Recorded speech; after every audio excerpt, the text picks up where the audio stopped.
Ok, buenas tardes. Bienvenidos al programa de RECA. En el día de hoy vamos a estar hablando sobre cómo iniciarse en investigación.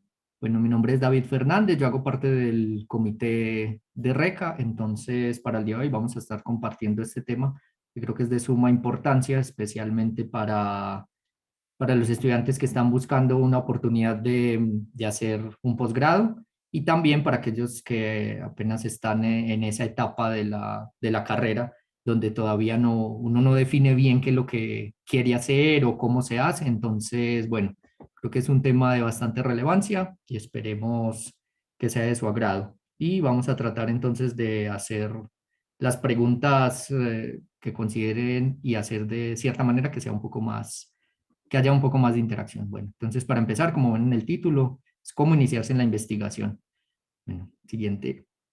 Normalmente específicamente en el área de astronomía, bueno, hay diferentes formas y áreas en las que uno puede, digamos, comenzar a indagar sobre qué puedes encontrar o si algo te motiva, qué puedes estudiar. Las diferentes áreas de astronomía, bueno, aquí están citadas como las principales, es básicamente astronomía observacional, astronomía teórica y computacional, instrumentación astronómica, sobre todo para la parte de ingenierías, es bastante importante.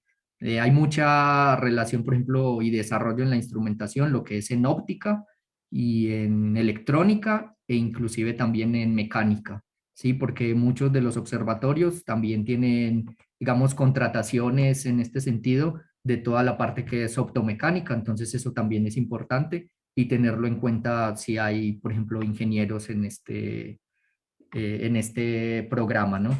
Y también porque a veces hay gente que se interesa por la electrónica, pero en algún momento quieren desarrollar investigación en astrofísica, entonces uno puede combinar tanto la ciencia como el desarrollo tecnológico.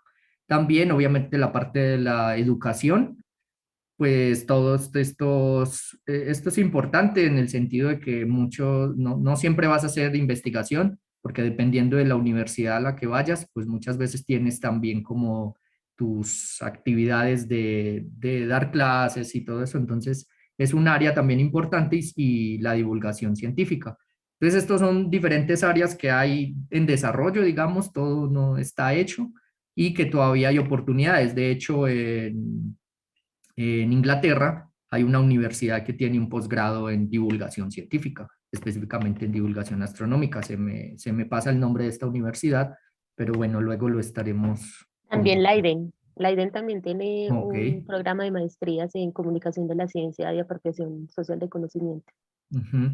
Entonces, esto da relevancia no solo para el desarrollo, digamos, de físicos o matemáticos, sino también personas que se dedican a estudiar comunicación. Es decir, la divulgación científica también es una posibilidad para hacer investigación y ejercer a nivel profesional.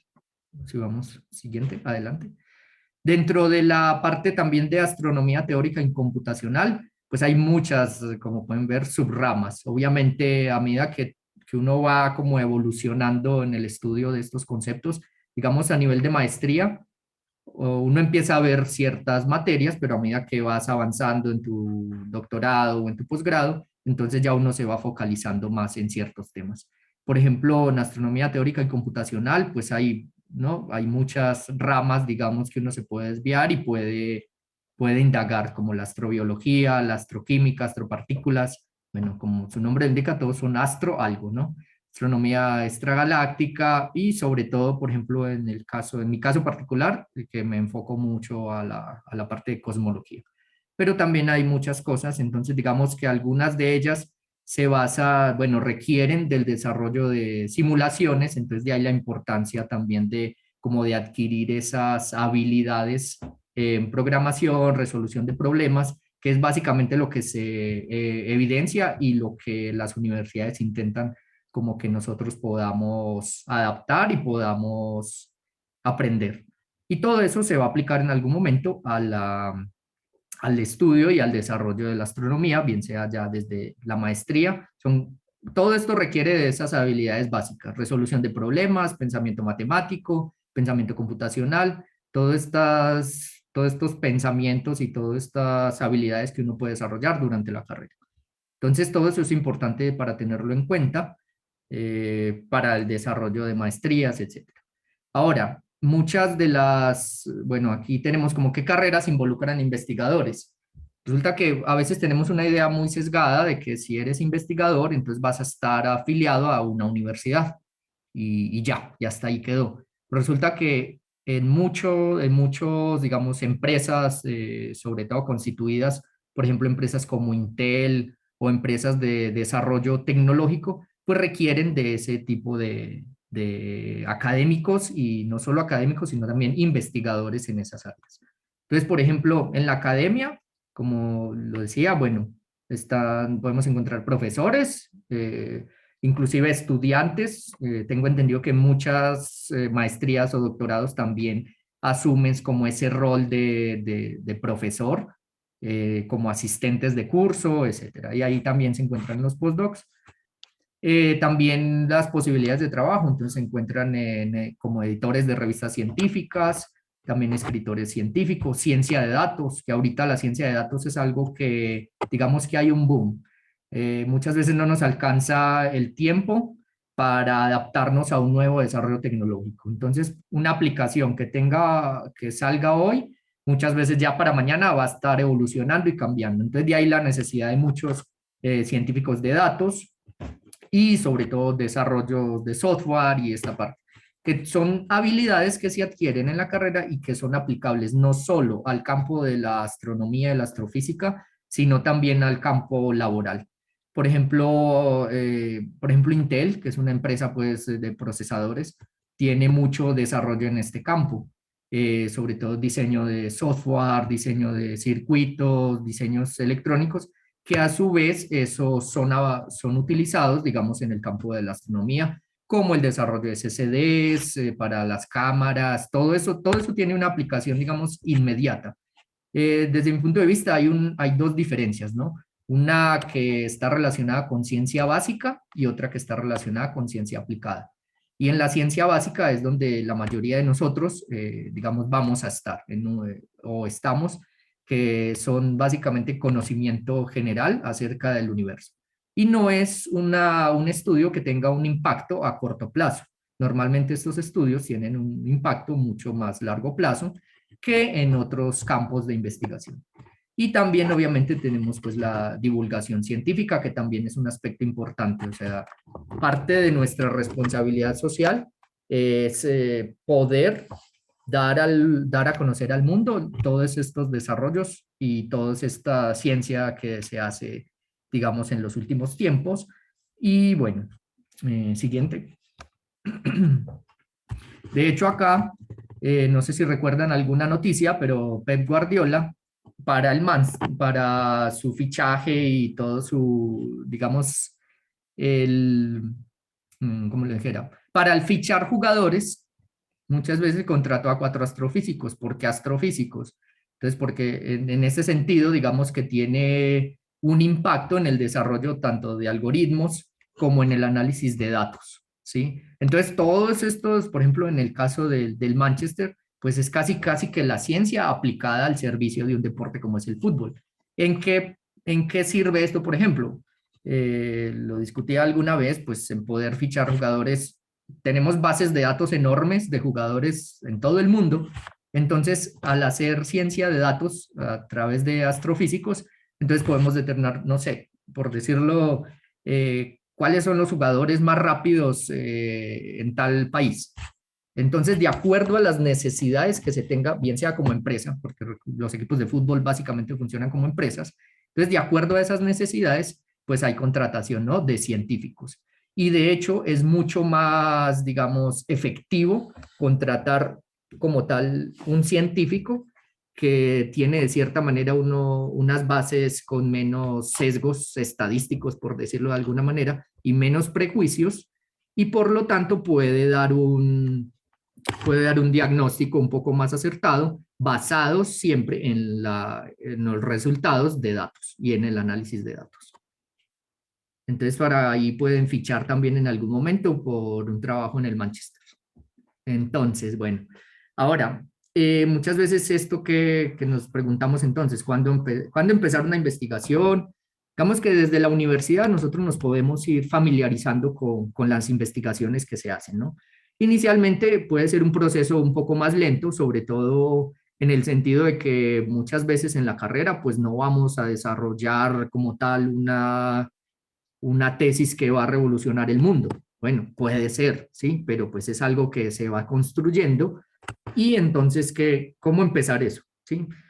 Lo primero es, pues, desde asistir a estos paneles, pues ya están empezando a indagar, a preguntarse qué se puede hacer, qué no se puede hacer, cómo puedo aplicar a cierto lugar. Entonces, eso ya es un proceso, digamos, de investigación a un nivel documental. Entonces, lo primero es documentarse, saber qué se puede hacer, dónde lo puedo hacer y este tipo de cosas. Entonces, por ejemplo, ¿qué tenemos acá? Reuniones, leer, aprender a usar programas como inclusive desde el mismo Excel, te da un desarrollo de cierto pensamiento computacional y estadístico que te puede servir obviamente para ya tener unas bases, ¿no? Y unas ideas de trabajar con datos. Entonces también es esto.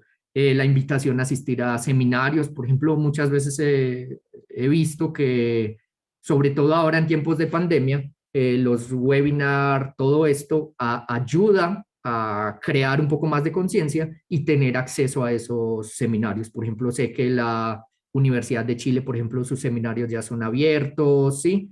Entonces, todo esto nos va dando a conocer, digamos que de cierta manera es como un beneficio que nos ha traído la pandemia, ¿no?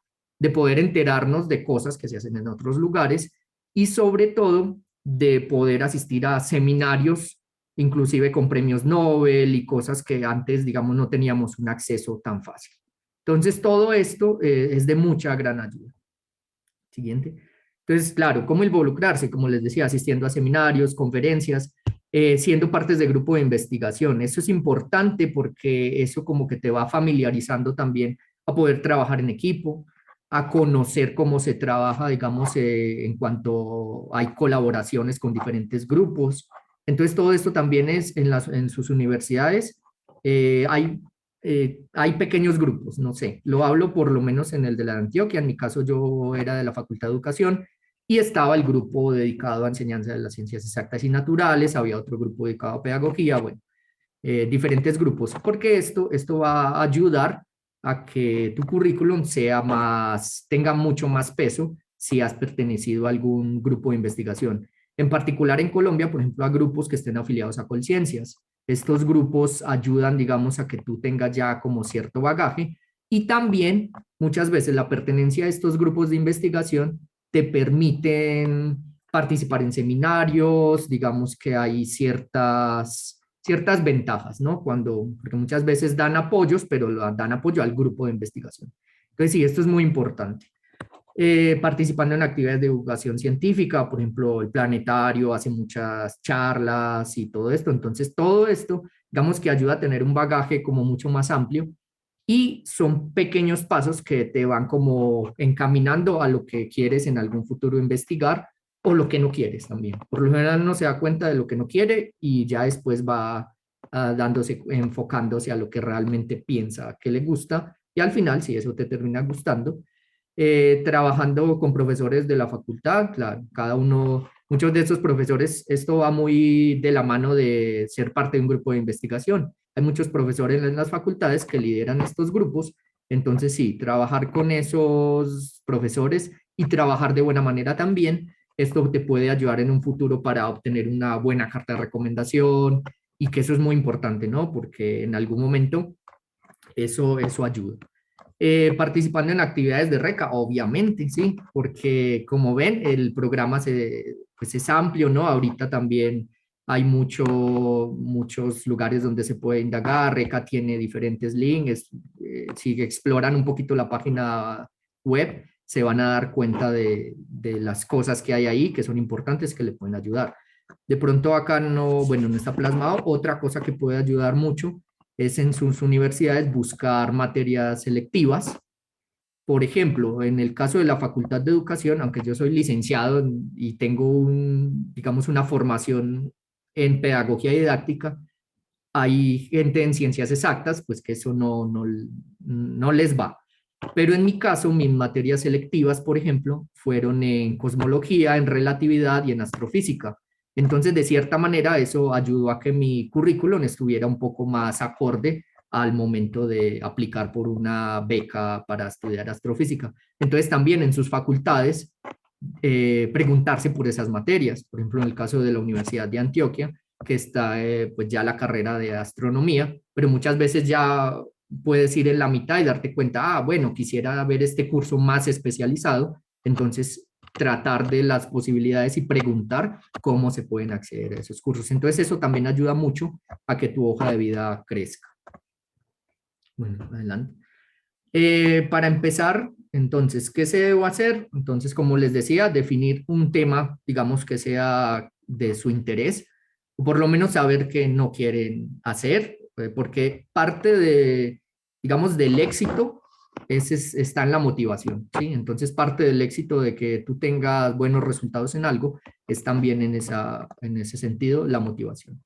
Entonces, indagarse sobre qué quiero hacer realmente, si quiero, por ejemplo, al final seguir mi carrera en la academia o si quiero seguir mi carrera en la industria, entonces es como un poco reflexionar en eso y todo eso ya me va definiendo un camino para realizar investigación. Esto es muy importante, contactar con profesores o investigadores, bien sea en su misma facultad, en otras universidades, en otros países, inclusive nosotros también pues que servimos como apoyo dentro de este programa de RECA, porque muchas veces, digamos que uno tiene una idea y no es que tú vas a contactar a fulanito, es que yo tengo esta idea de proyecto y lo quiero desarrollar. ¿No? También hay que ser conscientes de nuestros alcances, ¿sí? Y debemos de indagar primero sobre aquellas características, digamos, del instituto o facultad que puedan tal vez de tener profesores que se dediquen a investigar algo que a mí me gusta. Entonces uno de manera muy respetuosa puede dirigirse a estos profesores investigadores, simplemente, bueno, teniendo sobre todo, hay que tener en cuenta humildad en ese sentido y ser un poco modesto, ¿no? O sea, porque a veces la arrogancia, digamos que también, si el profesor que te encuentras es también más o igual de arrogante que lo que tú estás escribiendo, entonces puede que te manden a volar y nunca te contesten nada. Entonces, de manera muy respetuosa hay que tratar de dirigirse a los profesores indagando. Nico, ¿ibas a decir algo? Sí, yo quería decir algo relacionado con estas dos cosas y es, tampoco tiene que uno definir como digamos, es que a mí solo me gusta un tema muy en específico y solo quiero eso. Bueno, si eso es, está bien, si uno lo tiene así de claro, sí. Ujú. Pero yo creo que es bueno tener un poco la mente abierta, sobre todo cuando uno está al principio, en pregrado, maestría, y em, yo diría que incluso es más importante que uno trabaje con una profesora o un profesor con el que no le guste el destino en el que trabaja, porque digamos, hay, obviamente, como todo, hay muchos tipos de profesores. Hay algunos que de pronto les gusta estar muy encima de sus estudiantes, les gusta cierto tipo de, no sé, sí, de forma de ser el profesor como investiga. Pero hay otros que son diferentes, otros que son de pronto son más relajados o no tienen tiempo, están muy ocupados. Entonces puede que uno diga, no, es que a mí me apasiona el tema de, no sé, exoplanetas. Y la persona que investiga eso en la universidad no tiene tiempo para uno. Entonces digamos que ahí eso no va a ser lo mejor para uno. Entonces también ser conscientes Ujú. de eso. Y una forma fácil es de pronto preguntar a los estudiantes que trabajan con esos profesores cómo es la relación con el profesor o la profesora, cómo, no sé, cómo es la dinámica del grupo. Eso es importante porque eso también influye. O sea, no solo es el tema, pero también es cómo es la relación con el profesor. Exacto, eso es muy importante porque, por ejemplo, en mi caso en particular, pues yo en algún momento quería estudiar ondas gravitacionales, ¿no? Y me fascinaba y el tema de ondas gravitacionales. Sin embargo, en la medida de lo que me fui dando cuenta, vi que había posibilidades también, digamos, no, me encantaba hacer ondas gravitacionales y en particular estudiar cosmología y esto a partir de ondas gravitacionales. Pero me di cuenta de que en el instituto, pues habían otros profesores que desarrollaban proyectos en cosmología. Entonces, por ese lado, digamos que uno puede ser un poco también flexible y además uno vamos a estar iniciando, ¿no? Un proceso de investigación, entonces puedes que pases 10 años estudiando ondas gravitacionales y al final te das cuenta de que lo que te gustan AGNs y cambies a estudiar AGNs. Entonces, ese tipo de situaciones se pueden presentar. Entonces, sí, es básicamente como ver, es un juego, ¿no? Es un compromiso, ¿no? Entre también lo que tú quieres desarrollar y el lugar donde lo quieres desarrollar y qué profesores pueden presentarse para desarrollar tu proyecto. Y sobre todo, pues sí, mantener como la distancia, como les decía, pues porque muchas veces nos vamos a dirigir a profesores que tienen una experiencia mundial, entonces sí, ser un poquito también en ese sentido respetuosos. Siguiente. Espera, David, que Camilo tiene Ah, algo ok, que decir. sí. Sí, no, el tema es que a veces las personas, digamos, se fijan mucho en el currículum de los profesores. Sí, entonces el factor de impacto, no sé, como las colaboraciones o la hoja de vida académica del mismo profesor, pero también es clave que uno hable con los estudiantes de los profesores para saber pues, realmente si es buen advisor. Porque a veces mucho profesor que sí tiene unas super hojas de vida, pero han votado a los estudiantes. Entonces tú al final necesitas formarte y no ser parte como de un grupo allí. Entonces creo que eso es algo muy importante pues, de considerar, ¿no? O sea, que finalmente tú te estás formando. Y entonces necesitas un formador, no necesitas una persona ahí que te abandone y te vea una vez cada 2 meses o cada 3 meses, ¿cierto? Y que usted haga todo solo, ¿no? O que se vaya año sabático y después vuelva y... ¿sí? Entonces creo que es muy importante. Yo creo que el tema de la formación constante y que haya una empatía real con la persona. Exacto, Camilo, muchas gracias por mencionar eso, porque sí, muchas veces eso pasa, que nos restringimos como a ver la formación de este profesor y su currículo, pero sí, al final podemos inclusive terminar sufriendo y odiar, quedar odiando un tema por el resto de la vida y jamás volver a saber de él. Entonces sí, eso también es muy importante, infórmense, indaguen sus estudiantes, por ejemplo, para las becas, es muy importante muchas veces graduarse a tiempo. Entonces también indagar por eso. Si ustedes optaron por X o Y, bueno, asesor, ver si sus estudiantes se han graduado en tiempo, porque eso también, eso digamos, a veces ocurre a nivel de maestría, que muchas veces la maestría pues son 24 meses que te ofrece la beca, al menos aquí en el caso de México. Si en esos 24 meses no has terminado, entonces ya, y automáticamente se corta la beca y no puedes pasar al doctorado hasta el siguiente año. Entonces es un año que vas a estar como medio en el limbo. Entonces, si estás más, sobre todo en un país extranjero, entonces tienes que ver también esas posibilidades, porque puede ser, o he visto por experiencia en algunos casos, que los estudiantes de ciertos investigadores pues no se gradúan en tiempo. Entonces también indagar por eso, ¿no? O sea, puede ser que eso pase o no pase, pero es importante tenerlo en cuenta y gracias Camilo por mencionarlo. Bueno, siguiente. Bueno, ya ahorita, ¿qué resta? Pues empezar, ¿no? A indagar por eso, ahorita pues que estamos con este programa, que es una, la verdad es que uno en su momento hubiera querido como esa guía o esa asesoría. Entonces es algo que ayuda mucho, entonces manos a la obra, aprovechar todas estas oportunidades que se brindan, todas estas asesorías, no solo esperar hasta los paneles, sino que también tienen el Slack para preguntar porque muchas veces a veces no nos da el tiempo de estar en un panel, pero pues en el Slack o buscar el medio, ¿no? Creo que cuando hay interés, como que uno busca los medios, entonces a partir de ahí ya uno puede empezar a definir cosas y pensando también que cuando uno está acabando la universidad, pues de cierta manera es un futuro incierto, porque no sabes muchas veces qué hacer, si vas a empezar a trabajar o si vas a pasar a hacer una maestría o en la misma carrera consigues un trabajo, entonces ya también empiezas a ver un compromiso entre el dinero que estás ganando y en seguir como por una actividad de la academia, una maestría, un doctorado, un postdoc, etcétera, etcétera.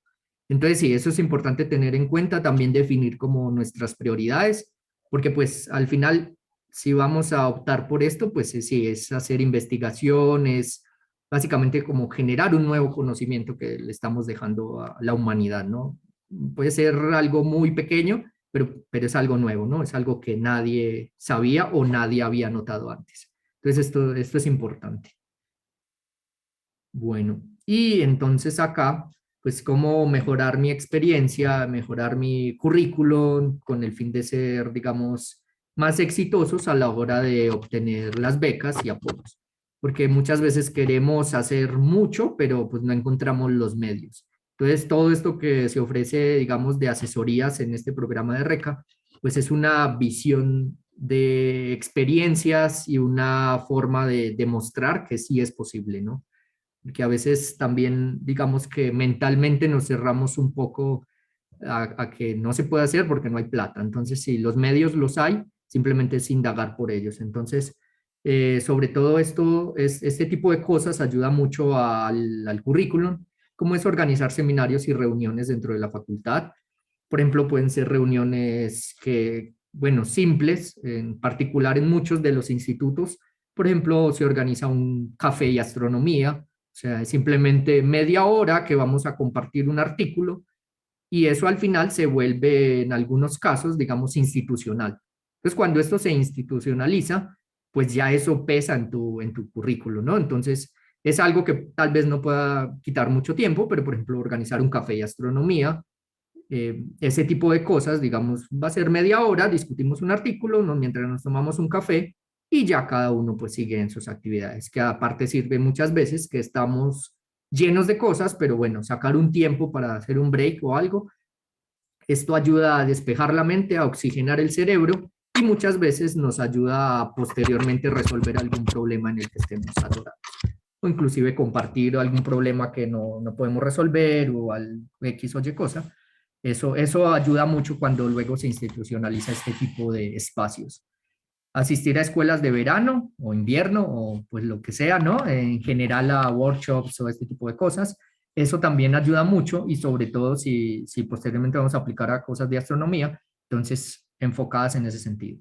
Y hay muchas escuelas que también ofrecen como oportunidades, digamos, que no te dan todo el apoyo, pero sí te dan la estadía. Por ejemplo, aquí en México está la Escuela Latinoamericana de Astronomía, que se realiza en, en el mes de enero. Entonces, digamos que hay un apoyo ahí en cuanto a, a comidas, o sea, te dan la alimentación y te dan la vivienda por esas 2 semanas. Entonces, muchas veces, pues eso también ayuda, ¿no? Porque no tenemos para sacar todo el presupuesto para pagar un viaje y para pagar la estadía.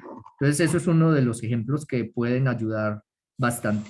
Y sobre todo ahorita, reiterando, en tiempos de pandemia hay muchas que están virtuales, entonces también ayudan demasiado. Participar en cursos de programación, obviamente hay muchas cosas que se plantean ahorita en Internet, digamos que tenemos un mundo de cosas que nos pueden ayudar, ¿no? Y eso nos da y nos permite desarrollar mucho más estas habilidades.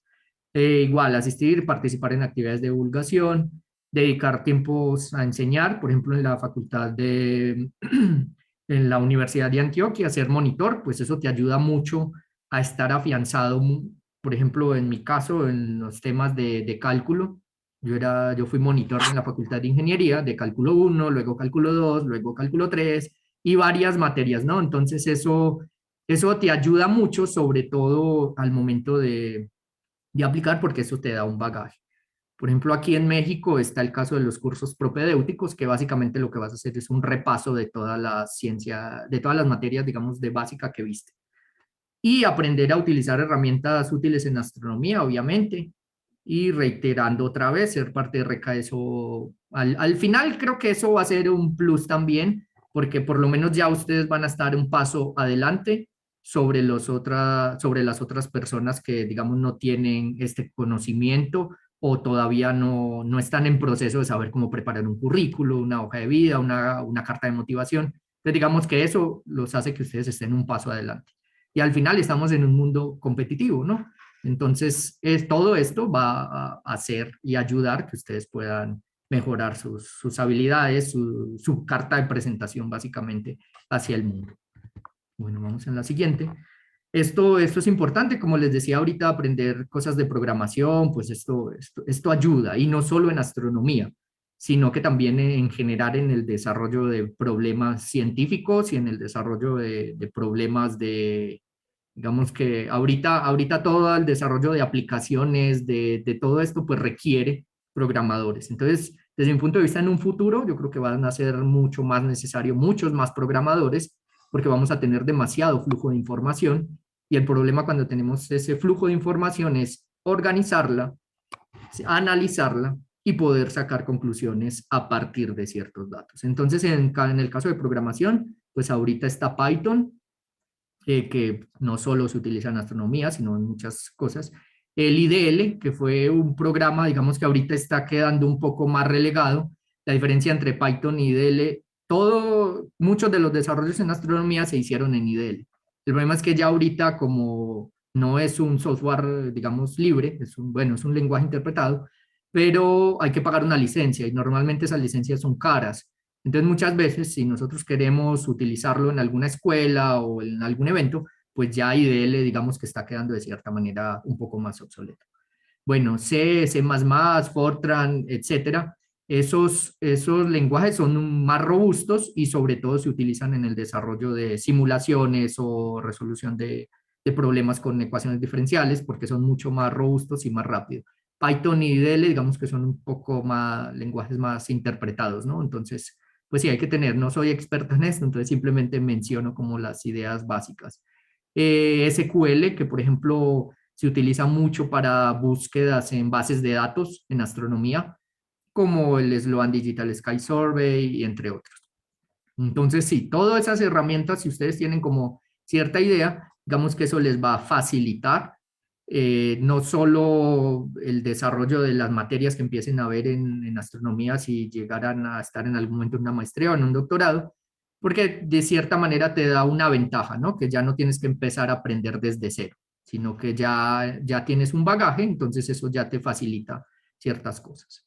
Y desarrollo también de, bueno, los programas y diferentes cosas que se utilizan. Y ya un poco más enfocado hacia la astronomía, programas como IRAF, DS9, muchos de estos son para visualizar espectros o imágenes, que es básicamente con lo que trabajamos los astrónomos, ¿no? Espectros e imágenes.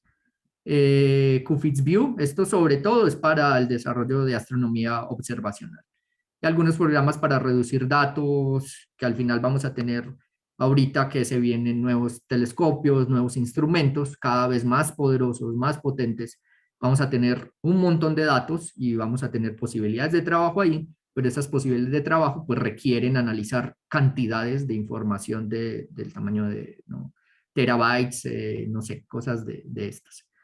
Obviamente editores de texto, la mayoría de las revistas donde se publican pues tienen su editor en LaTeX, entonces sus templates y todo eso, entonces eso también, ¿no? Y sobre todo para escribir sus tesis, digamos que es un buen ejercicio, ya que les da un bagaje y aparte queda bonito, o sea, eso es importante. También la presentación de los textos, los trabajos, entonces eso es un ejercicio interesante, ¿no? Escribir tu tesis en LaTeX. Supongo que la mayoría, si son matemáticos o físicos, los utilizan, pero en otras áreas, pues no se utiliza mucho y todavía, pues el Word, que sí es una herramienta poderosa, pero a nivel, digamos, de ciencia, el LaTeX es un poco más sofisticado en ese sentido. Y bueno, indagar en diferentes páginas de internet como ADS o el AstroPH, que básicamente ahí se están publicando continuamente los nuevos artículos, bien sea que estén aceptados o que estén en procesos de revisión. Entonces eso también, si uno se fije 5 minutos, te fijas en el AstroPH a ver qué hay nuevo y ves algún tema que te llame la atención, pues leer, por lo menos leerse el abstract para saber de qué se trata y estar cada vez actualizado. Siguiente. Yo quería decir un poco sobre esto y esto parece como a veces muchas herramientas que uno tiene que saber, pues no tiene que saber todo esto antes de empezar a investigar, uno aprende mucho de esto en la marcha, o sea, pero es para que se den cuenta como al final uno empieza como a hacer su caja de herramientas con todo esto.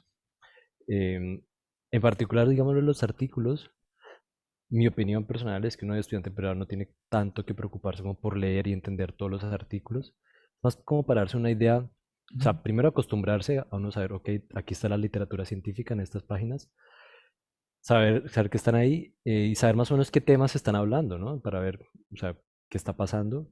Pero yo creo que si uno está en estudiante de pregrado, incluso maestría, Astrobytes o Astrobitos es una buena herramienta porque esos artículos están mucho más desmenuzados y uno puede llegar, o sea, a entender los resultados más fácil que si uno se pone a leer un artículo científico, pues puede tomar días uno realmente tratando de entender, o más, si uno no tiene el conocimiento, pues va a ser muy difícil. Entonces, no hay que estresarse tanto como por, no, tengo que entender los artículos y leerlos. No, por ahora yo creo que es solo para saber, más o menos tener así conocimiento general de las cosas.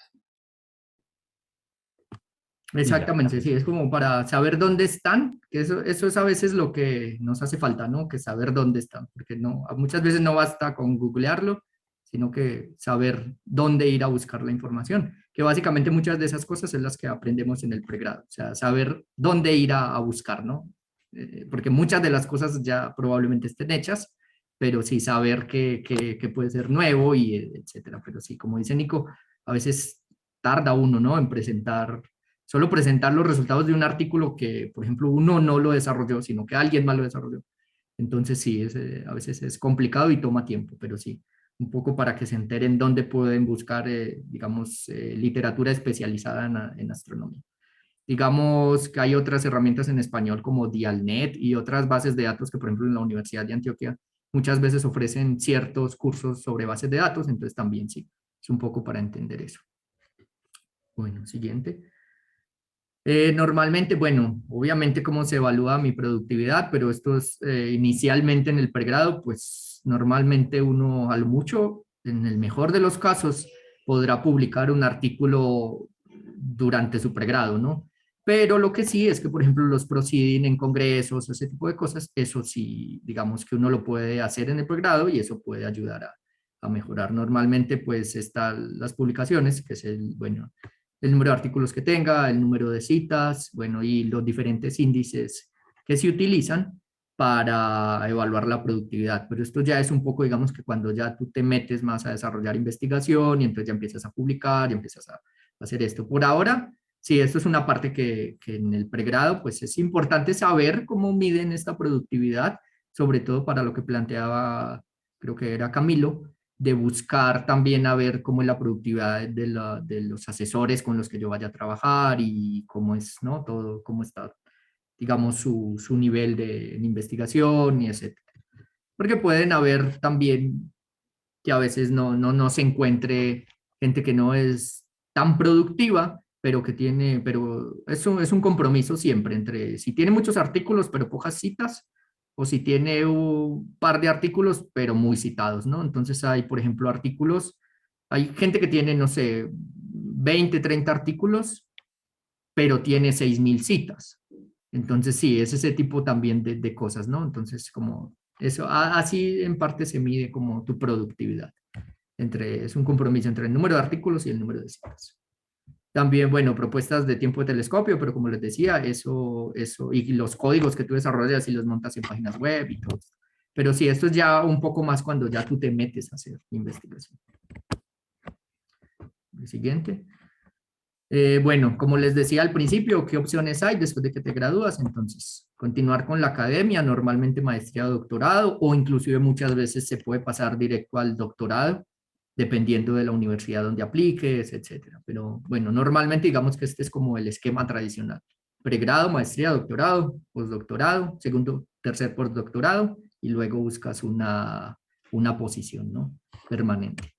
En la docencia, obviamente, la divulgación científica, la industria, como les decía anteriormente, pues ahorita, sobre todo en instrumentación, se requiere mucho desarrollo tecnológico y la ciencia de datos, que eso creo que va a seguir y va a estar permanente todavía durante los próximos años. Y normalmente, bueno, aquí como a modo digamos, de resumen, bueno, ¿qué se aprende de la investigación? Pues como les había mencionado anteriormente, son todas estas habilidades que uno va desarrollando, como pensamiento estadístico, la parte de programación, la escritura, que muchas veces, a veces por pensar que hacemos ciencias exactas, no necesitamos escribir.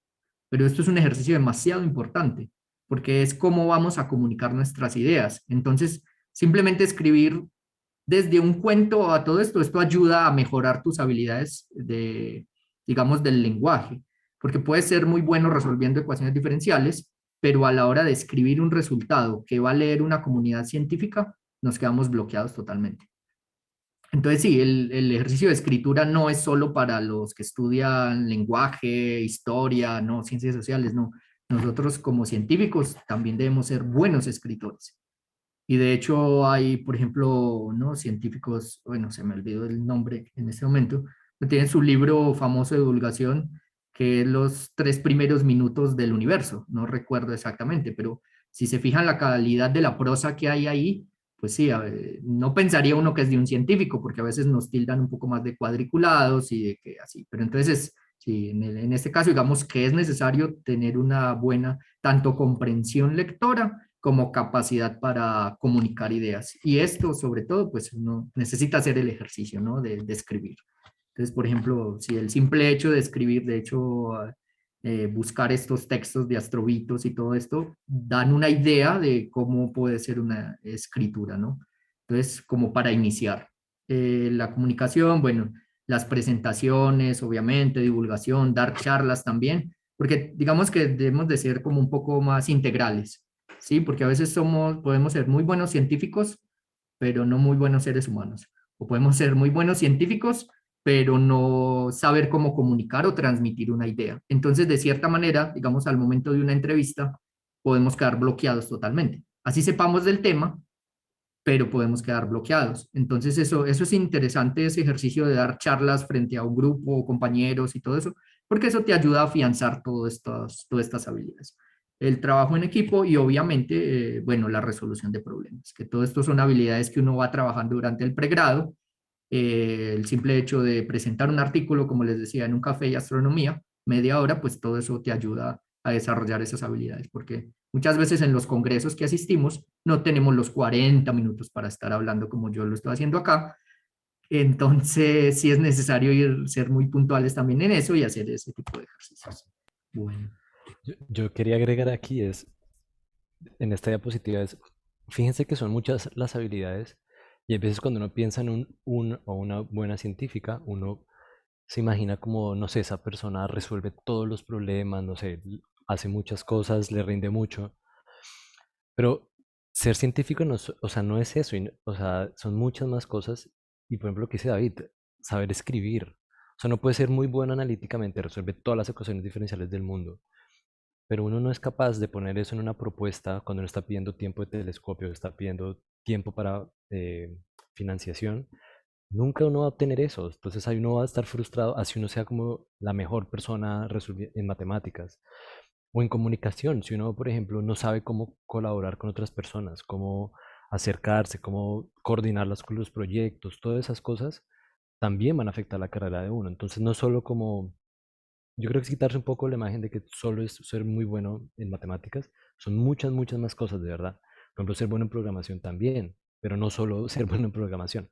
Entonces, el consejo es que ustedes vayan viendo todas estas habilidades que necesitan, identifiquen cuáles son sus fortalezas. De pronto, ustedes son muy buenos escribiendo, y eso ayuda, eso es importante para la ciencia. Si uno está en un equipo de colaboración y si de pronto está la persona que es buena programando, la persona que es buena analítica y de pronto ustedes que son buenos escribiendo, cuando estén escribiendo el artículo, ustedes van a ser como, hey, no, mejor esto así. Eso se necesita.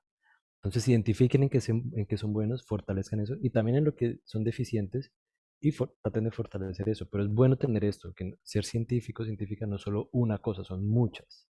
Y por lo mismo es lo que les va a ayudar a conseguir después trabajo o tiene muchas aplicaciones en muchas áreas en la sociedad. Bueno, y no sé si teníamos más para hoy o todas preguntas. No, bueno, y yo quiero agregar una última parte que a lo mejor no la mencioné y sobre todo es el inglés. Sí, es No, sí, siempre, o sí, sea, nunca se debe dejar de lado, sobre todo cuando sí, vamos a hacer una carrera científica, porque pues como saben, la información relevante y los resultados siempre se presentan en inglés. Entonces es una habilidad que también es muy necesaria, sobre todo si, por ejemplo, si se va a aplicar a, digamos, a un país donde no se hable español o este tipo de cosas. Inclusive si lo hablan en español, por ejemplo en Chile, a pesar de que hablan en español, pero los coloquios, los seminarios y muchas veces las presentaciones que tú das deben de ser en inglés. Entonces también eso es una invitación a que fortalezcan lo que más puedan el inglés, porque eso es una habilidad que sí o sí es necesaria. Entonces creo que sí, creo que es hasta ahí sí. y no sé, tenemos todavía algún Sí, par hay de minutos, preguntas. ¿no? Durante A ver. todo el Ah, panel no, se han dejado preguntas en el chat. Entonces, como que las podríamos ir. Si quieres, es que no puedo ver el chat, si quieres, tú las puedes leer, Manuel, y no las Listo, haces sí, preguntas. Perdón, de sí, verdad. sí, claro. No, pues yo asumí que hice bastantes también y otras personas hicieron, pero asumí que íbamos a tener como al final Sí, después igual entrar tengo las tiempo de preguntas. preguntas. Ujú. Sí, Si quieres, sí. entonces, bueno, iniciamos con cómo hace uno para acercarse a los grupos de investigación. O sea, cuando uno está teniendo una clase con algún profesor y llega y le dice, como, hola, profe, yo quiero, o sea, ¿cómo te acercas a un profesor a decirle, eh, cómo hacemos ahí con empezar a entrenarme? Esa sería como la primera pregunta. David, ¿quieres? O, Bueno, si quieres empiezas. O yo hablo en vale. particular de, bueno, por lo menos digamos que inicialmente tal vez no vas a empezar con un grupo de investigación en otra universidad, ¿no? Pero sí se pueden ir haciendo pasos y dentro de las mismas universidades, lo hablo en particular por la Universidad de Antioquia, que tiene su grupo de investigación en astrofísica computacional, por ejemplo. Entonces sí, o sea, es como ver primero qué se está haciendo en la universidad e indagar. O sea, simplemente, como les decía, un correo de manera respetuosa, preguntando, oh, profesor, me gustaría poder pertenecer a su grupo, mi nombre es tal persona, yo desarrollo esto, y etcétera. Eso puede funcionar, ¿sí? Entonces es como empezar a indagar sobre esos grupos inicialmente dentro de tu universidad, a ver qué se puede hacer. Y sí, de manera muy respetuosa, muchas veces el profesor está tomándose un café en una banca. Muchas veces, profesor, mi nombre es tal, tiene 5 minutos que me pueda otorgar de su tiempo y simplemente preguntarle, profe, su grupo de investigación, veo que hacen cosas interesantes. Esa es una manera que, pues, por lo menos desde mi experiencia, funciona o me ha funcionado a mí, ¿sí? Entonces eso también ayuda, ¿no? No sé. Sí, tal vez de pronto también, si hay, si la profesora o el profesor tiene algún grupo, una reunión de grupo a la semana, decir, hey, puedo asistir para ver cómo es la dinámica. Y por ejemplo, algo bueno es si uno ve, por ejemplo, una materia lectiva medio avanzada o una materia avanzada en la carrera, no sé, con una persona en particular y no le gusta, pues después de ver la materia, algo decir, hey, me gustó mucho lo que vimos, no sé, quisiera profundizar más esto en la investigación, tendrás algún proyecto en el que yo pueda trabajar. O sea, esas formas yo creo que son las más estándares, ¿no? Sí, exacto. Sí, esa es como las ideas que uno Mm, puede desarrollar para acercarse, mm, obviamente. sí. Ujú. Bueno, hay otra cosa, pues parte de esa pregunta, porque justamente yo lo había hecho, es porque a veces uno no tiene suficientes profesores para todos los estudiantes que están buscando. Entonces, ¿cómo también se puede acercar uno a un profesor externo? Claramente, cuando uno está en una institución, pues necesita una nota y cosas así. Entonces, para poder hacer lazos interinstitucionales, pues debes tener un profesor que esté a cargo, ¿cierto? Como dentro de tu institución educativa, pero esas son como cosas más de administrativas. ¿Cómo hace uno para hablar con alguien que está por fuera? O sea, las oportunidades se dan en qué? ¿En congresos o en el voz a voz? ¿O uno puede mandar un correo electrónico así, como de la nada, y esperar a que algún profesor responda? Bueno, por ejemplo, los congresos es siempre una excelente oportunidad para hacer colaboraciones, eso sí, porque, y sobre todo en los congresos presenciales, ¿no? Porque en los coffee break puedes ir, dialogar, oye, profe, vi tu charla, me pareció muy interesante, yo soy tal persona, eso ayuda demasiado. Y la otra, efectivamente, cuando uno no tiene esas posibilidades de los congresos, pues es simple, sí, tratar de escribir un correo de manera respetuosa. En mi caso, por ejemplo, cuando yo estaba indagando por la maestría, vi la página del instituto del INAOE y vi quién era el encargado, digamos, como de esa parte, como del representante docente. Así es como la figura que hay acá, ¿no? Entonces, de manera muy respetuosa, le escribí a él preguntándole que, bueno, me identifiqué, de dónde era, que estaba estudiando y que estaba interesado en poder postular para la maestría. Supongo en el caso del grupo de investigación es igual, poder tratar de preguntar que tú estás interesada y que si ellos, por ejemplo, tienen eventos remotos o reuniones periódicas ahorita de manera remota, que si usted puede asistir, ¿sí? Entonces, eso es una manera. Obviamente no siempre esperes respuestas positivas porque muchas veces ni te responden, pero muchas otras personas sí te pueden responder y te pueden invitar a sus grupos como que empieces a asistir, ¿no? Entonces, el hecho de empezar a asistir como que ya es un plus, ¿no? Entonces, sí, básicamente es de manera esa. En congresos es una excelente oportunidad siempre. Sobre todo ahí es muy necesario tener habilidades sociales, aunque no lo crean, pero es muy necesario. Porque muchas veces, como lo decía Nico ahorita, pues podemos ser muy buenos, pero no tenemos habilidades sociales.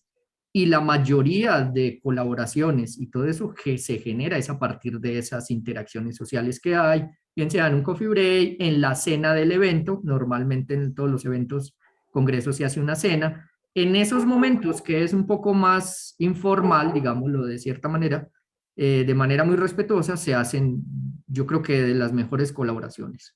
Entonces sí, es necesario un poco tener también esas habilidades sociales en ese sentido. Sí, y por ejemplo, sí, ir a escuelas, internships. Ustedes van a un internship y ya están trabajando en algo y pueden después seguir, continuar el proyecto. Lo mismo en escuelas, pueden decir a los profesores de las escuelas. Y lo otro ya es de pronto, sí, ya si ustedes, no sé, se empiezan a enterar de quiénes son las personas en la comunidad o científicos, por ejemplo, por RECA o por el programa de orígenes de la Universidad de Antioquia, que ustedes pueden ver quiénes son esos científicos que hay por ahí y les pueden escribir si les interesa algún tema. Yo he visto varios de, de orígenes, por ejemplo, y sé que en las entrevistas dicen, no, si alguien tiene alguna pregunta, me pueden escribir. Así, yo conseguí así mi director de tesis, Jaime, lo conocí, le escribí un correo y después se cuadró todo. Entonces, en la maestría, entonces, esas opciones, sí. Ujú. Sí, por eso la importancia de ver estas charlas y estos seminarios, Ujú. porque normalmente el speaker siempre, bueno, usualmente dejan su contacto, ¿no? Entonces sí, sí es importante. Inclusive en los mismos artículos a veces que ustedes consultan, hay ¿no? Un autor de correspondencia. Entonces ahí también muchas veces se ve directamente. Que eso es mucho un ejercicio que uno hace ya mucho, digamos, ya cuando estás metido en un proyecto, que necesitas ciertos datos y ves que un artículo lo publicó, entonces muchas veces le preguntas, oye, estos datos no están públicos, yo soy tal persona, bla, bla, bla, y me gustaría poder acceder a esos datos, y ya muchas veces depende que te digan, ah, sí, los datos están acá o te los comparto, pero bueno, eso ya son cosas que se van generando en investigación. Pero sí, simplemente Ok. es Ya. escribir. Camilo, ¿le Camilo iba a tiene decir un algo? Sí. comentario. Camilo, interrumpe cuando, que tú sabes todo Sí, esto también. Qué rico. Bueno, no, escribirle a las personas, ¿no? Yo creo que a veces a uno le da como, pues no sé, cuando es estudiante, como una cierta pena, ¿no? Como decirle, o miedo, como, ¿qué me va a escribir?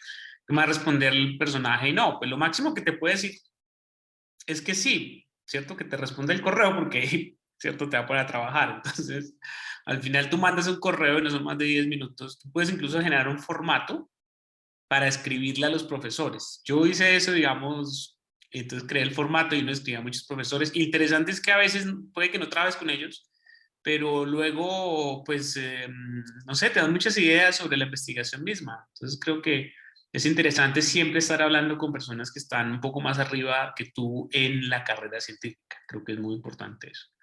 Ese es un consejo que les doy siempre. O sea, busquen siempre estar en su grupo de contactos de personas, gente que esté más, ¿cierto? Adelante y entonces no hay tips, ¿no? Obviamente cada uno tiene su vida, ¿no? Es como el diagrama de Jesús Russell, ¿no? Pero digamos que uno sí puede medir y decir, bueno, y sobre todo identificar gente como uno, eso es muy importante, ¿sí? Porque, digamos, uno se conoce y uno dice, ah, ok, este es como yo, entonces, más o menos, ¿qué me puede aportar, no? Entonces, creo que ahí termina lo que quería decir. muchas gracias, Camilo. También hay otra pregunta. Preguntan que a qué se refieren con trabajar con un profesor. Bueno, trabajar con un profesor muchas veces es simplemente que tú eres como cierto asistente, ¿no? Por ejemplo, en las monitorías en la universidad, tú tienes un profesor que está a cargo, pero muchas veces, bueno, en mi caso, por ejemplo, él decía, "Oh, ya te daba la confianza de ve tú y da la clase hoy". Entonces, ese tipo de situaciones se pueden presentar. Pero sí, trabajar con un profesor, digamos que es en parte en eso, como que ya empieces, digamos, o bien sea a trabajar en algún proyecto que él tenga, o bien sea como su asistente, ¿no? O sea, como ese tipo de cosas como los monitores, ¿no? Eso ya te ayuda porque, sí, como decía antes, damos una carta de recomendación o algo, pues él ya conoce tu trabajo, ya sabe como qué habilidades tú tienes y potencializa eso, digamos, en una carta de recomendación. Entonces, sí, un poco se refiere como a eso. Bueno, desde mi punto de vista, no sé, Nico, si tenga algo que... No, eso sí. Sí. Eso se puede conectar con otra pregunta que se hizo, como de que si uno debe llegar con una idea de investigación, o sea, uno puede ser propositivo o esperar a ver qué le propone el profesor a uno. Porque pues aquí complementa, lo digo porque en ocasiones uno no tiene la experiencia para saber qué tan pertinente sea una idea y no tenga claro qué investigar. Yo creo, bueno, sí que dale todavía, dale, Si quieres, contesta. dale. Bueno, ajá. Este, si uno tiene una idea, pues yo creo que es bienvenido uno siempre proponer. La profesora, el profesor le dirá a uno si sí o no tiene. Pero en general, es difícil uno proponer en el pregrado, en la maestría incluso. Yo creo que en general uno va y dice, no sé, me interesa en general este tema en el que usted trabaja, ¿no? Pues obviamente tiene que ser algo relacionado al profesor. Y, le- y, y esas personas pues, le dicen, bueno, yo tengo este proyecto o estos tres proyectos, ¿cuál te suena más? Ve y piénsalo o mira estos artículos más o menos para ver cuál te gusta. Y una cosa es que no hay que, no necesita no saber, pues depende del tema, ¿no? Pero digamos, por ejemplo, si uno va a hacer investigación en formación de galaxias, que es lo que yo hago un poco, pues uno no tiene una materia de formación de galaxias, entonces uno no va a llegar con los conocimientos, entonces uno realmente aprende mientras lo va haciendo, ¿no? Y yo creo que son muchas cosas en astronomía así, pero pues bueno, claro, en los programas de física, no sé, supongo que en el programa de astronomía pronto en algo de formación de galaxias, claro. Em, Sí, entonces no hay que saber tampoco así, pues, pero yo creo que al menos una noción de qué se trata y sobre todo qué herramientas se necesitan. Digamos, no sé, necesito saber programar en Python, entonces, bueno, uno empezar a desarrollar esas herramientas, aprenderlas. Camilo, adelante. Dale, Camilo, sí. Es que ahí un truco también es leerse un paper por lo menos del profesor, ¿no? O sea, no, llegar a la oficina y decirle, oye, mira, encontré tu paper y no sé, no entiendo esto, o sí, porque sí, tienes que entrar en sintonía, entonces es un truco, digamos, ¿no? Tú llegas y tú le dices, oye, quiero explicar más esto, o incluso te interesa de verdad, entonces le preguntas si puede funcionar ahí, para romper el hielo, ¿no? Porque es un tema académico. Y acariciar también un poquito el ego del profesor o la profesora, que también funciona entrar ahí. Sí, porque Eh, mucha gente te lee, ¿no? ¿Tú sabes cuántas personas leen tus artículos? sí, es Bueno, cierto. Bueno, sigue otra pregunta. O sea, es que yo hice varias preguntas también, pero creo que también hay otras preguntas que también son muy, son muy importantes y nos compete a muchos y es como, ¿qué hacer si uno siente que no es bueno programando? Pero que igual le toca aprender a programar. O sea, como ¿qué hace uno con esa diatriba de sí o sí tengo que aprender a programar para continuar con una vida académica y profesional en astronomía? Pues, a ver, yo creo que yo compararía eso con el inglés, porque a veces no nos gusta el inglés, pero es necesario, ¿sí? Entonces, muchas veces, si uno quiere continuar con esa carrera, yo creo que de cierta manera como que te empiezas en algún momento te va a dar el entusiasmo y lo vas a empezar a desarrollar, porque se lo vas a empezar a ver como qué es lo que tú quieres, pero es una necesidad.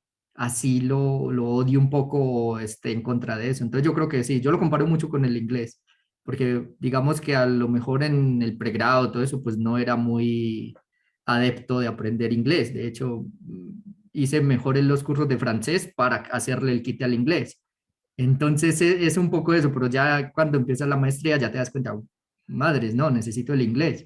Entonces ya empiezas como a enfocarte mucho y a desarrollar esa habilidad de cierta manera que al final pues ya dices, ah, mira, sin pensarlo, como que debido a la misma necesidad, pues estoy desarrollando estas habilidades. Yo ahí puedo compartir un poco cómo fue mi situación y es en el pregrado. eh, yo tuve una clase de C, C++ y yo ni tenía computador y bueno, pasé la clase, pero ya después, cuando llegó la hora que iba a investigar, a mí ya no me acordaba nada de C ni C++. Estaba como, "Ah". Lo que yo hice fue, se fue antes de empezar la maestría y yo sabía que iba a necesitar Python y yo no sabía nada de Python. Entonces yo me metí a Coursera, a un curso gratis de aprendiendo a programar videojuegos en Python y hice, ni siquiera completé todo el curso, hice como 2/3 del curso. Y algo que es bueno es que las curvas de aprendizaje, al menos en Python, no están, sí, no están inclinadas, o sea, uno puede aprender medio rápido ya las cosas básicas, una función, objetos, y ya con eso ya es, o sea, con uno tener lo básico ya después es más fácil uno seguir aprendiendo mientras uno hace la investigación. A medida de lo que necesite, uno ya se va aprendiendo. Entonces, hay muchas herramientas ahorita para no hacerlo solo, o si no, no sé, no se acuerda de las clases. Bueno, aquí nos pusieron otra pregunta. Yo creo que podríamos ir como terminando con esta. Es Ujú. con respecto a los grupos de investigación, quisiera saber su opinión acerca de esta pregunta.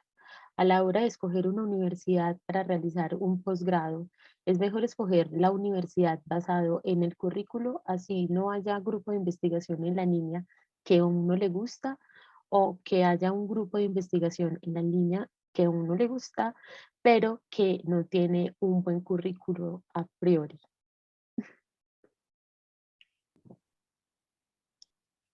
Pues bueno, yo voy a empezar un poco a intentar contestar, porque la verdad sí es una pregunta muy interesante, porque básicamente es un compromiso, ¿no? Entre tus posibilidades y también lo que haya en las universidades. Al menos desde mi punto de vista, pensaría que para iniciar una maestría, pues como todavía no tienes exactamente, o a menos pues que sea ya muy bueno y que tengas tu línea de investigación ya muy valorada y ya sepas qué es lo que vas a hacer. Yo pienso que para iniciar una maestría, a lo mejor sí puedes ver el compromiso entre eso. Si mi currículo está adaptado, digamos, a ese programa, así no sea exactamente lo que yo quiero investigar, porque normalmente en la maestría, al menos lo hablo del caso de México, el primer año y medio es de materias y solo haces una tesina en 8 meses, ¿no? Pero de ahí ya tú puedes entonces, ya que te das cuenta de que ya viste materias, ya tienes un bagaje, entonces tu currículo creció, entonces ya de pronto ahí sí podrías aplicar a un lugar más, digamos, más de tu tema de investigación. Pero por lo menos en la maestría, buscar que sí puedan haber investigadores afines, no necesariamente en tu tema, pero pensándolo como mucho más a futuro, ¿no? Entonces yo creo, bueno, desde mi punto de vista, no sé qué piensen los demás, Camilo. Yo pienso que depende también, o sea, eso sí, por ejemplo, no sé, no tiene un pregrado bueno en general, no sé qué tanto de pronto le aporte el currículo. Yo soy más de la tendencia a pensar de que si uno se quiere enfocar al menos en investigar, es bueno usar la maestría como algo o sea, en lo que uno puede investigar realmente. Y yo personalmente aprendo más haciendo que en una clase, ¿sabes? Al final sí, yo por ejemplo, yo tengo en teoría 2 maestrías en física, astronomía y realmente yo siento que lo que yo más sé es lo que yo hago, lo que estoy haciendo. Yo ya lo que vi, no sé, en mecánica cuántica avanzada, yo ya no me acuerdo nada. Entonces, no sé, depende mucho y las universidades, tocaría ver caso a caso, yo creo, pero es interesante, sí. Ahí hay dos modelos que uno identifica, digamos, el modelo norteamericano, ¿cierto? El modelo europeo. Para el modelo, digamos, europeo, uno usualmente la maestría y la formación, de hecho, bueno, eso también colinda un poco en el norteamericano, lo que pasa es que el norteamericano usted le más demanda todo todo, ¿cierto? La maestría y doctorado en uno, que se llama el famoso gratis student, pero digamos, la maestría de formación, entonces en realidad no importa dónde es la formación general, o sea, el tópico, ¿cierto? Usualmente es bueno, por ejemplo, si vas a hacer investigación en galaxias, pues que la maestría esté cargadita un poquito hacia galaxias. Si vas a hacer hacia exoplanetas, entonces sería que estuviera cargado un poco a exoplanetas, pero no necesariamente. Yo, por ejemplo, en maestría trabajé en explosiones de rayos gamma y no vi nada de galaxias y luego llegué al doctorado y, es decir, al final te tienes que poner al día, pero sí ayuda mucho. Yo he visto, por ejemplo, una colega, digamos, que ella hizo su maestría en galaxias y luego hace el doctorado en galaxias, entonces, claro, le puede sacar un poco más jugo, pero el problema es que uno a esa edad usualmente no está como muy, o sea, tú no sabes realmente, ¿cierto?, como qué temática vas a hacer. Entonces, esto como todo lo que prefieras. Hay personas que prefieren, ¿cierto?, su camino como muy en la línea, ¿cierto? Y otras personas que si quieren salir un poquito de la línea, ¿no? Así como decía Borges, ¿no? No era preferido salirse un poco de la línea. Entonces, todo eso es muy del camino personal, ¿no? Yo en eso considero que sí es un tema personal, pero hay cosas que ya se acaban de dar cuenta que son independiente del camino, usted tiene que saber hablar inglés, entender inglés y programar. O sea, la programación no está en juego. O sea, yo que he estado como en todos los campos, o sea, como investigación, divulgación, teórico, observacional, y lo que todo en este momento tienes que programar. O sea, no puedes no saber programar, decir, ¿no? Y más ahorita que estamos con este tema de la inteligencia artificial. Entonces estamos llegando a un momento que no solamente debes saber programar, sino debes saber hacer, por ejemplo, machine learning y bueno, todos los primos, ¿no? Entonces creo que es un llamado a ustedes, digamos, que están en las nuevas generaciones a ya meterse, no importa si van a hacer lo que sea, teóricos, observacionales, instrumentales, tienen que saber programar, o sea, es mandatorio, ¿no?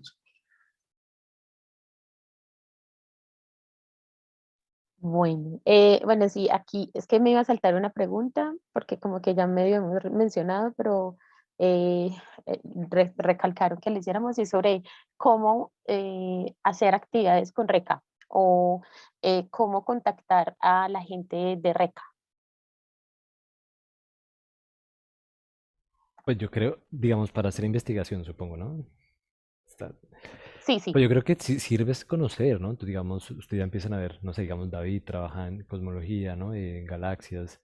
Ya saben, si tienen preguntas, de pronto David les puede decir, oh, sí, les pueden preguntar, David, me interesa el tema. ¿Conoces a alguien que de pronto esté buscando estudiantes? O lo mismo, digamos, conmigo, con Camilo, así saber.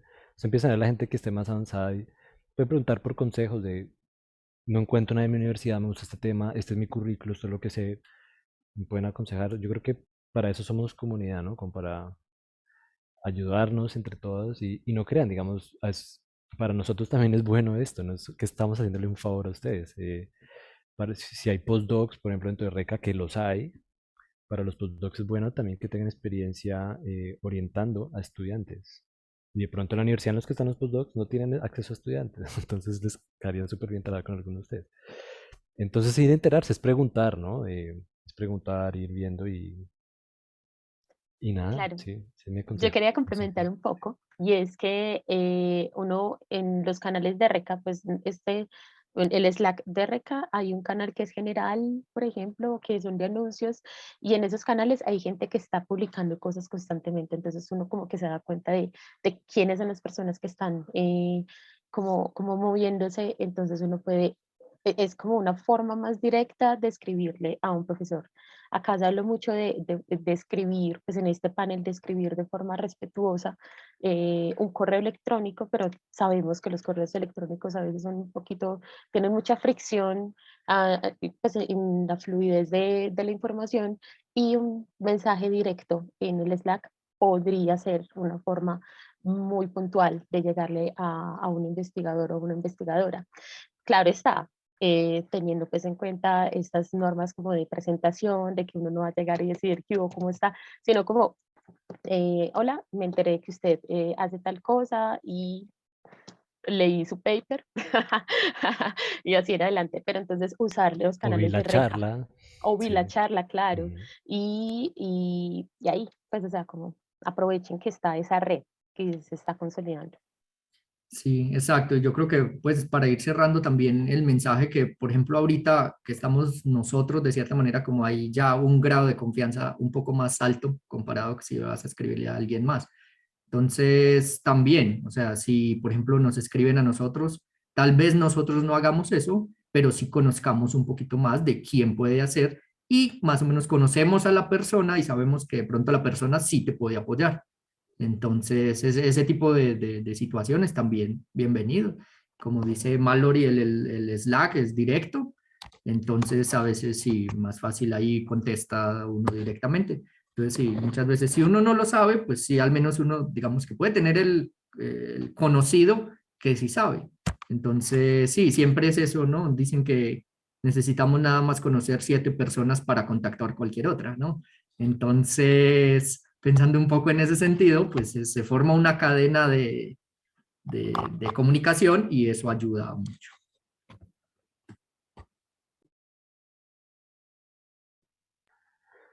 Bueno, sí, yo creo que estuvo muy buena la discusión, David. Muchísimas gracias. También Camilo por tu participación. Y bueno, mañana hay repetición, pero no es con las mismas personas, así que si quieres hacer otras opiniones pueden o verlo después por YouTube. Exactamente. Ajá. Y nada, muchas gracias por estar aquí y por haber venido. Nos Ajá, vemos muchas después. gracias, Camilo, muchas gracias. No te conocía, David. Ok.